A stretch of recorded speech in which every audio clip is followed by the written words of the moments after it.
الحمدللہ رب العالمین والصلاة والسلام علی سید الانبیاء والمرسلین اما بعد فاعوذ باللہ من الشیطان الرجیم بسم اللہ الرحمن الرحیم یا رب لک الحمد کما ینبغی لجلال وجہک وعظیم سلطانک رب اشرح لی صدری ویسر لی امری واحلل عقدۃ من لسانی یفقہوا قولی رب زدنی علما۔ السلام علیکم ورحمۃ اللہ وبرکاتہ۔ پارہ نمبر 23 سورۃ یاسین، اردو ترجمہ اور تفسیر۔ آیت نمبر 32 تک ہم نے گزشتہ اسباق میں پڑھ لیا۔ آج کے سبق میں آیت نمبر 33 سے باقاعدہ آغاز کیا جا رہا ہے، جس میں اللہ رب العزت ارشاد فرماتا ہے وَآیَةٌ لَهُمُ الْأَرْضُ الْمَيْتَةُ أَحْيَيْنَاهَا وَأَخْرَجْنَا مِنْهَا حَبًّا فَمِنْهُ يَأْكُلُونَ۔ اب اس آیت سے مزید آگے تقوینی دلائل کے بارے میں ذکر ہو رہا ہے۔ اللہ تبارک و تعالیٰ کی قدرت کی تقوینی نشانیاں۔ تقوینی کسے کہتے ہیں؟ وہ جو کہ جن کا تعلق تخلیق سے ہو، اور ایسے دلائل جو ہماری آنکھوں کے سامنے موجود ہیں، جنہیں ہم آبزرو ایزیلی کر سکتے ہیں، دیکھ کر آبزرو کر سکتے ہیں۔ یہاں پر ابتدا ہوتی ہے، رب العالمین فرماتا ہے تمہارے سامنے ایک نشانی موجود ہے، وہ مردہ زمین ہے۔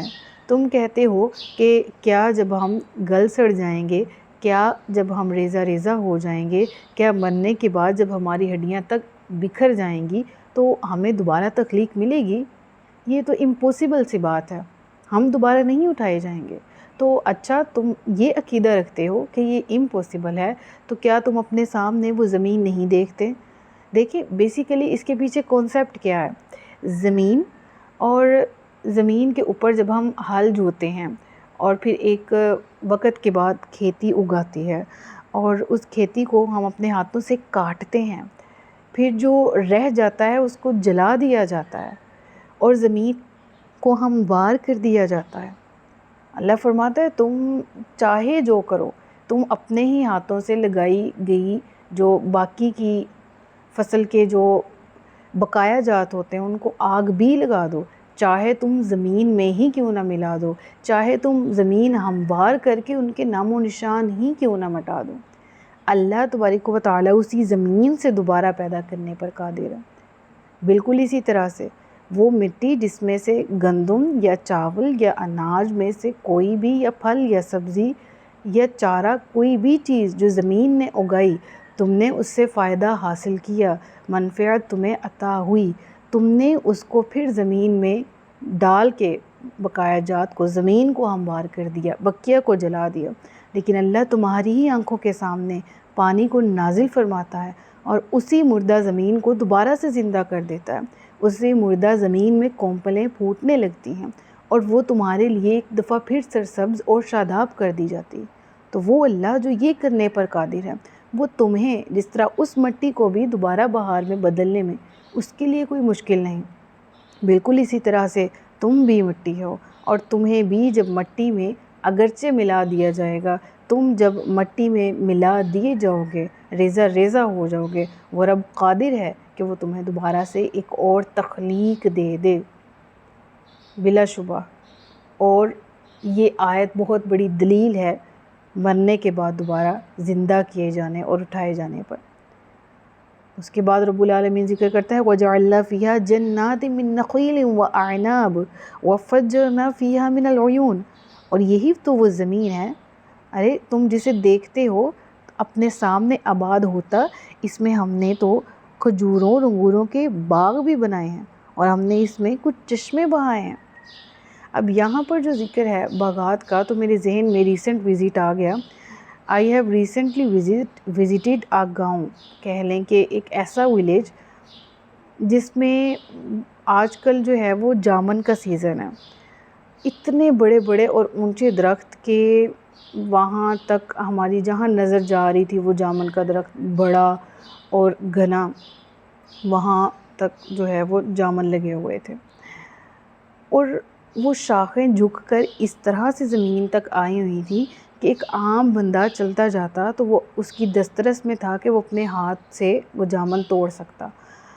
اور ماشاءاللہ میں نے یہ دیکھا بھی اور میں نے اس طرح کیا بھی، یعنی مجھے اس وقت اللہ تبارک و تعالیٰ کی قدرت پہ اس قدر پیار آیا کہ وہ اناج وہ رزق نعمت ہماری دسترس میں اس طرح سے دیتا ہے، ان باغات میں جس قدر رونق تھی اور ان باغات میں جس قدر لوگوں کا ذریعہ انکم تھا، کن لوگوں کا وہ ذریعہ خوشی تھا، کن لوگوں کا وہ ذریعہ سیونگ تھا، وہ باغ اور اس میں موجود پھل، اور ہم وزیٹرز جو کہ اگر ان کے ریلیٹیوز ہیں تو ہمیں الاؤ تھا کہ ہاں آپ ضرور ہمارے باغات میں سے کھا سکتے ہیں، تو وہ شاخیں جھک کر ہمارے سامنے آئیں اور ہم بالکل اپنے ہاتھ سے وہ تازہ ترین پھل کو خود اتارتے اور کھاتے۔ اللہ اکبر۔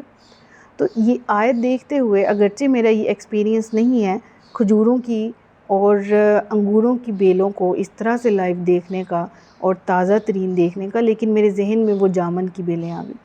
الغرض یہ کہ اس سے مراد اب ہر قسم کے پھل ہیں نا، یہاں خاص طور پر کھجور اور انگور کا ذکر ہوا نا، تو وجہ یہ ہے کہ اہل عرب میں یہ پھلوں کا استعمال زیادہ تھا، تو جو جس طرح کی رہائش میں ہوتا ہے اور جس طرح کے ماحول سے اس کا تعلق ہوتا ہے، تو قرآن میں اسپیشلی یہ اہل عرب جب وہاں پر موجود تھے مکہ میں، مدینہ میں، تب اس کا نزول ہو رہا تھا۔ سورہ یاسین مکی سورہ، تو پھر ان کے ٹیسٹ کو دیکھتے ہوئے یہاں پر آیات میں مثال دی گئی۔ الغرض یہ کہ ہمارے لیے بھی انہی پھلوں میں نشانی ہے اور ان کے علاوہ دیگر پھلوں میں بھی۔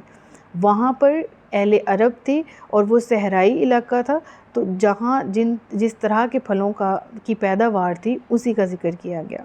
تو ذکر ہوا انگوروں کے باغ، اور ہم نے کچھ چشمے بھی بہائے تاکہ لوگ اس کے پھلوں میں سے کھائیں، اور یہ ان کے ہاتھوں نے نہیں بنائے، تو کیا وہ شکر ادا نہیں کریں گے؟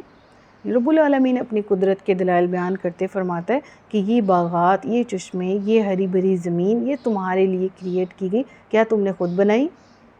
کیا تم نے یہ درخت خود بنائے جن سے تم فائدہ حاصل کرتے ہو ہر طرح کا، لکڑی سے، اس کے اناج سے، اس کے سائے سے، آکسیجن سے؟ تو کیا تم نے وما عملت ایدیہم، ایسا تو تمہارے ہاتھوں نے نہیں کیا؟ افلا یشکرون۔ اب یہاں ضمیر جو ہے وہ غائب کی ہے، تو مخاطب ہم سب ہیں، غائب کی ضمیر سے مراد کفار کی طرف اشارہ ہے نا، ایدیہم، ان کے ہاتھوں نے، افلا یشکرون۔ لیکن اس کو دیکھا جائے تو وما عملت ایدیکم افلا تشکرون، اس مناسبت سے اس سے مراد ہم سب بھی ہیں۔ سبحان الذی خلق الازواج کلھا مما تنبت الارض ومن انفسہم ومما لا یعلمون۔ پاک ہے وہ جس نے سب جوڑے بنائے زمین کی اگائی ہوئی چیزوں سے اور لوگوں سے، اور ان چیزوں سے جنہیں وہ جانتے بھی نہیں۔ یعنی اس چیز پر تو آج کی سائنس بھی تحقیق کر چکی ہے کہ کائنات میں کوئی پھول ہے، کوئی بیج ہے، کوئی پھل ہے، کوئی سبزی ہے، ایون دو کوئی چیزیں جو ہمارے استعمال میں ہیں، قدرت کی طرف سے وہ پیڑ کی فارم میں بنائی گئی ہیں، ٹھیک ہے۔ ایون دو کہ ہم نے ایک ایٹم کے بارے میں پڑھ رکھا ہے جو کہ انویزیبل تھنگ ہے، ٹینی انویزیبل تھنگ، جس کو آج کی آنکھ نہیں دیکھ سکتی، لیکن وہ پرووڈ ہے کہ وہ سب سے چھوٹا ایک ایسی چیز ہے جس سے مل کے باقی کی چیزیں بنتی ہیں۔ اس ایٹم کے اندر بھی پروٹون اور نیوٹرون، پہلے الیکٹرون، یہ چیزوں کو پیر کی فارم میں رکھا گیا، ایک پوزیٹیو ہے تو دوسرا نیگیٹیو ہے، ٹھیک ہے۔ ہم یہ چیزیں پڑھتے ہیں ایز اے سائنس، ہم نے پڑھ رکھی ہیں اپنی انیشیل کلاسز میں، اور جو سائنس کے اسٹوڈنٹس ہیں کبھی غور نہیں کیا کہ وہ چیز جو کہ ہماری آنکھ نہیں دیکھ سکتی اس کے اندر بھی پیڑ کی فارم میں موجود ہے۔ تو اس پوری دنیا میں جو کریشنز ہوتی ہیں وہ پیڑز کی وجہ سے ہوتی ہیں۔ پھر اللہ تعالیٰ فرماتا ہے وَمِنْ أَنفُسِهِمْ، ارے تمہارے لیے بھی تو پیڑز ہیں، تم بھی تو پیڑز کی فارم میں ہو۔ کیا تم پرندوں کو نہیں دیکھتے؟ کیا تم جانوروں کو نہیں دیکھتے؟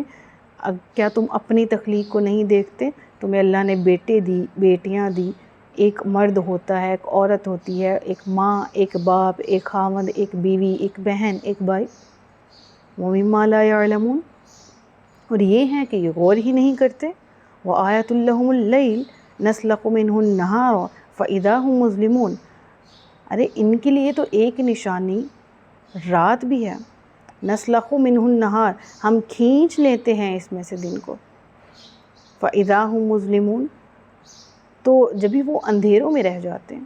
یعنی یہاں پر رات کی تاریکی کو ایک دلیل کے طور پر بیان کیا گیا، اور کیا فرمایا گیا یہاں پر کہ ایک نشانی تو یہ بھی ہے نا کہ جب تمہارے لیے فیصلہ ربانی ہے، حکم ربانی ہے، تم رزق تلاش کرو، تم زمین میں چلو پھرو، تو وہ تمہیں ایک نور عطا فرما دیتا ہے، تمہیں روشنی عطا فرما دیتا ہے۔ یعنی اپنی قدرت کاملہ اور حکمت بالغہ کی ایک اور بہت بڑی دلیل رب العالمین کی یہاں بیان کی جا رہی۔ جب دن ہوتا ہے تو ہر طرف روشنی ہوتی ہے، رات آ جاتی ہے تو روشنی غائب ہو جاتی ہے اور ہر طرف اندھیرا چھا جاتا ہے۔ اگر ہمیشہ دن کا اجالا رہتا یا ہر وقت رات کی تاریکی پھیلی رہتی تو نظام عالم جو ہے وہ درہم برہم ہو جاتا۔ تو اس تاریکی میں سے روشنی نکالنے پر قادر رب العالمین ہے، اور پھر اس روشنی کو تاریکی میں بدل دینے پر بھی۔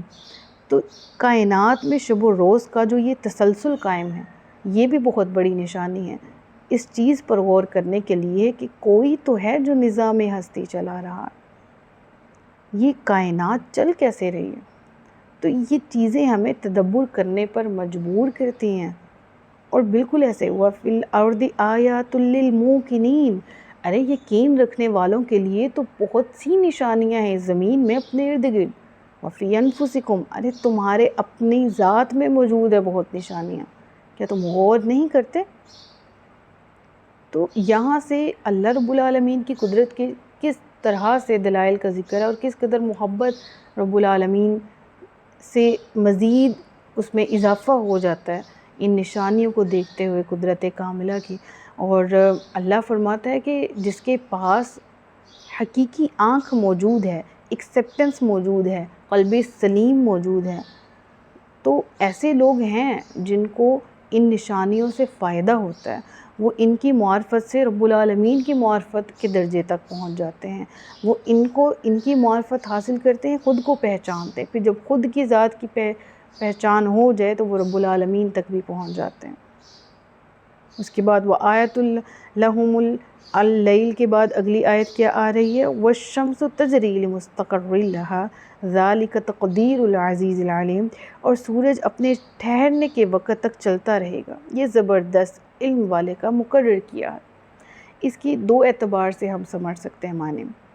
ایک یہ دیکھیں کہ والشمس تجری لمستقر لها، اپنے ٹھہرنے کی جگہ یا اپنے ٹھہرنے کے وقت تک سورج چلتا رہے گا، تو مراد کیا ہے؟ اول تو اس کا پر ڈے کا جو پورا سسٹم ہے، یعنی دن میں اس نے کس وقت نکلنا ہے اور کس وقت جو ہے وہ غروب ہونا ہے، موسم کے اعتبار سے اس کی طلوع کی ٹائمنگ یا غروب کی ٹائمنگ میں اللہ کے حکم سے فرق تو آتا ہے، لیکن ایسا نہیں ہے کہ کبھی بالکل دوپہر ہے اور سورج غلطی سے ڈوب گیا ہو، یا رات کے بعد غلطی سے نکلا نہ ہو، وہ تو پاک ہے، وہ تو اس حکم کا تابع ہے جو رب العالمین نے اس کو دے رکھا ہے۔ اور یہاں مراد یہ بھی ہے کہ قیامت کے وقت تک سورج اپنے مدار میں یوں ہی تیرتا رہے گا اور اپنے مقررہ مدت تک یوں ہی وہ اپنی ڈیوٹی کو سنبھال کر جو ہے وہ نبھاتا رہے گا۔ ذالک تقدیر العزیز العلیم، یہ ایک زبردست علم والے کا مقرر کر رکھا ہے، مقرر کیا ہوا ہے۔ اور تم چاند کو نہیں دیکھتے؟ والقمر قدرناہ منازل حتی عاد کالعرجون القدیم، اور چاند کے لیے ہم نے منزلیں مقرر کی یہاں تک کہ وہ کھجور کی پرانی شاخ جیسا ہو جاتا ہے۔ اور ایسا ہے بالکل، جب آخری تاریخیں ہوں نا، تو کبھی میں نے تو I have seen many Times, اور میں نے اس کو آبزرو بھی کیا ہے، جب ابتدائی تاریخ ہوتی ہے تب بھی، اور جب بالکل آخر کی تاریخ ہو نا، 27ویں شب کے بعد اگر ڈے ٹائم میں دیکھا جائے ہلکی ہلکی روشنی میں، یا 27ویں شب بالکل جب ایک دم ختم ہوتی ہے تو اس وقت نظر آتا ہے، بہت کم دیر کے لیے نظر آتا ہے، بالکل باریک سی شاخ کی طرح، جس طرح یہاں پر مشابہت دی گئی نا کہ بالکل وہ کھجور کی پرانی شاخ جیسا ہو جاتا ہے۔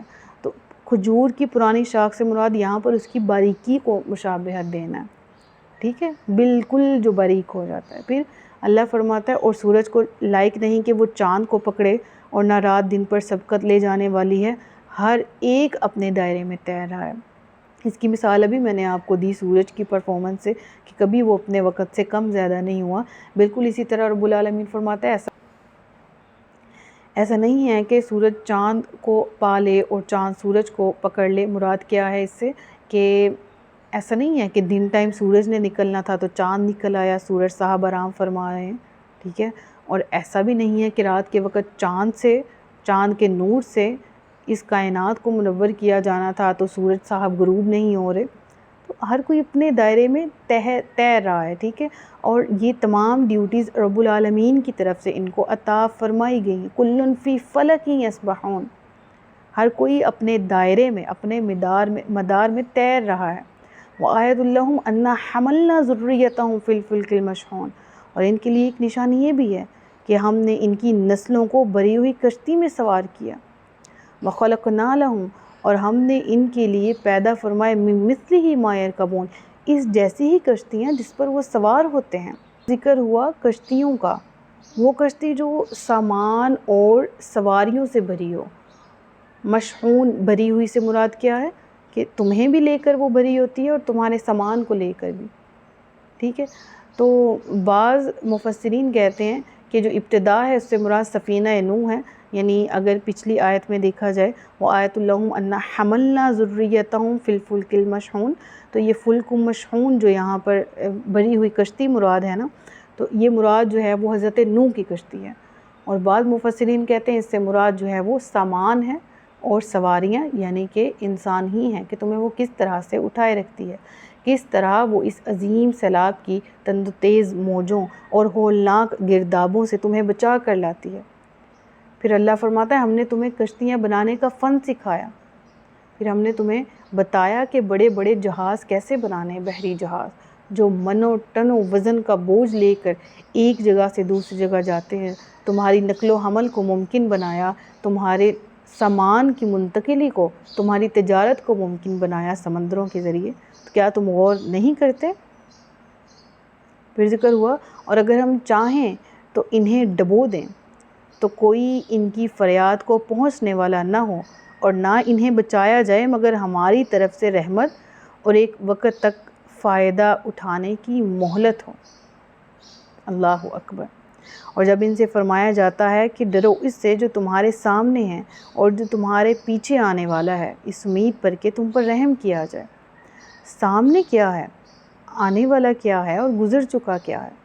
اور یہاں پر لفظ جو ہے نا لہم اتقو، یہاں اتقو معنی حکم کے ہیں، ڈرو.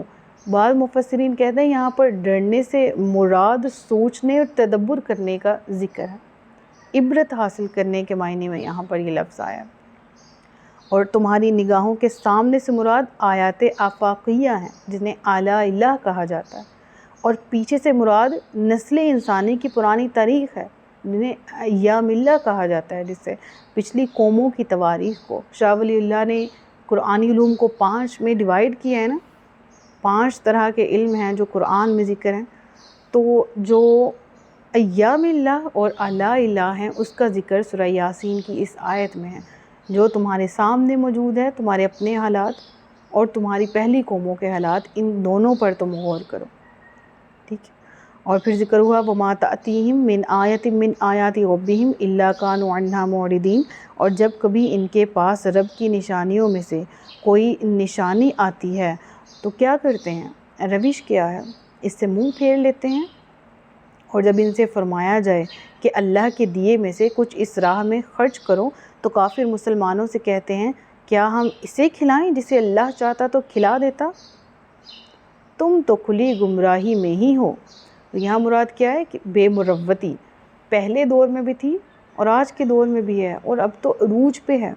یہ مٹیریلسٹک دور ہے، مادی دنیا ہے، اور اس قدر ایک دوسرے سے بے مروتی کا اظہار ہے کہ کفار جس طرح منہ بھر کے کہتے تھے کہ جب ذکر ہونا کہ اسلام یہ ہے، اسلام میں زکوٰۃ کا سسٹم ہے، اسلام میں صدقات کو اپریشیٹ کیا جاتا ہے پوشیدہ یا اعلانیہ، اسلام میں یہ چیز کو محبوب سمجھا جاتا ہے کہ اپنی محبوب چیز اللہ کی راہ میں دو. لن تنالوا البر حتی تنفقوا مما تحبون.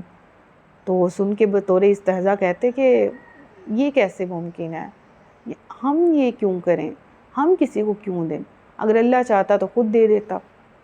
بے مروتی کی انتہا نہیں ہے کہ اپنی ذات پہ غور کیا کہ ہمیں یہ سب نعمتیں کیوں مل گئی. اللہ نے چاہا تو ملی ہے، لیکن کیا ہم اس لائق تھے؟ ہم اگلے بندے کو پرکھ رہے ہیں کہ اس کو اللہ چاہتا تو دے دیتا، ہمیں اللہ نے چاہا دیا ان چیزوں کا، ان نعمتوں کا جس کے ہم مستحق نہیں۔ اللہ نے ہمیں بے حساب دیا، ہم نہ، ہمیں اگر یہ لفظ میں استعمال کروں نا کہ ہمیں ناحق دیا، ہم تو حقدار ہی نہیں تھے، اللہ کی رحمت سے ہمیں ناحق ملا ہے۔ ہم نے کبھی اس چیز کا حساب نہیں کیا، ہم نے کبھی ان نعمتوں کے بارے میں اس طرح سے شکر نہیں کیا جس طرح سے شکر کرنے کا حق ہے، تو پھر ہم کیوں منہ بھر کے یہ کہہ سکتے ہیں کہ ہم فلاں کو کیوں دیں، اللہ چاہتا تو اس کو دے دیتا۔ اللہ رب العالمین ان کا جواب دیتے ہوئے کیا فرما رہا ہے؟ تم تو کھلے گمراہی میں ہو، اس سے پرلے درجے کی جہالت اور کیا ہو سکتی ہے کہ تم نے کبھی اس سسٹم پر غور ہی نہیں کیا، تمہیں جو مل رہا ہے وہ اس چیز کے تم مستحق ہو یا نہیں، اور تمہیں جو دینے کو کہا جا رہا ہے کیا وہ تمہارا اپنا ذاتی ہے؟ وہ بھی تو عطائی ہے، وہ بھی تو رب نے دیا ہے، تو تم اللہ کے دیے میں سے خرچ کر رہے ہو، تم اپنے ذاتی میں سے نہیں کر رہے۔ تمہارا ذاتی ہے کیا؟ تمہارا اپنا سانس تو تمہارا اپنا نہیں ہے، تو اس کے بعد تم کس چیز کی توقع رکھ سکتے ہو؟ اس چیز کا ذکر ہوا، اور وہ کہتے ہیں یہ وعدہ کب آئے گا اگر تم سچے ہو؟ وہ صرف ایک چیخ کا انتظار کر رہے ہیں جو انہیں اس حالت میں پکڑ لے گی جب وہ دنیا کے جھگڑے میں پھنسے ہوں گے، تو نہ وہ وصیت کر سکیں گے اور نہ ہی اپنے گھر والوں کی طرف پلٹ کر جا سکیں گے۔ قیامت اس قدر اچانک آئے گی کہ کوئی بندوبست نہیں کر پائے گا۔ آج ہمارے بھی سارے کے سارے جھگڑے کہاں پر ہیں؟ ایتھیسٹ ہیں، یا جو الہادیت ہے جسے ہم کہیں، یا کہہ لیں کہ سیکولرزم ہے، اسلام ہے، اور یہ کرسچینٹی ہے، یہودیت ہے، سارے مذاہب ایک بات پہ جھگڑ رہے ہیں۔ اور یہ الہادیت سب سے آج کے دور میں سب سے بڑا جو ہے وہ چیلنج ہے۔ وہ کیا ہے؟ وہ کیا کہتے ہیں؟ Does God exist? تو ہم تو اسی جھگڑے میں پڑے رہے، بلکہ اب تو اس بات کو سوچنا چاہیے، ڈز مین ایگزسٹ؟ کیا انسانیت موجود ہے؟ کیا ہم بحیثیت انسان ایگزسٹ کرتے ہیں؟ ہماری بحث کا رخ تو یہ ہونا چاہیے۔ بہرحال اللہ کیا فرما رہے ہیں؟ تم یوں ہی آپس کے جھگڑے میں پڑے ہوگے، اور قیامت کے وقوع پذیر ہونے کا عمل پلک جھپکنے کے برابر ہوگا، جس کا ذکر ہوا فلا یستطیعون توصیۃ ولا الی اہلہم یرجعون۔ صدق اللہ العلی العظیم و صدق رسولہ النبی الکریم۔ سچ فرمایا اللہ نے جو عظمت والا ہے۔ اپنا بہت سا خیال رکھیے گا، مجھے دعاؤں میں یاد رکھیے گا۔ تاجدار ختم نبوت زندہ باد، پاکستان پائندہ باد۔ السلام علیکم ورحمۃ اللہ وبرکاتہ۔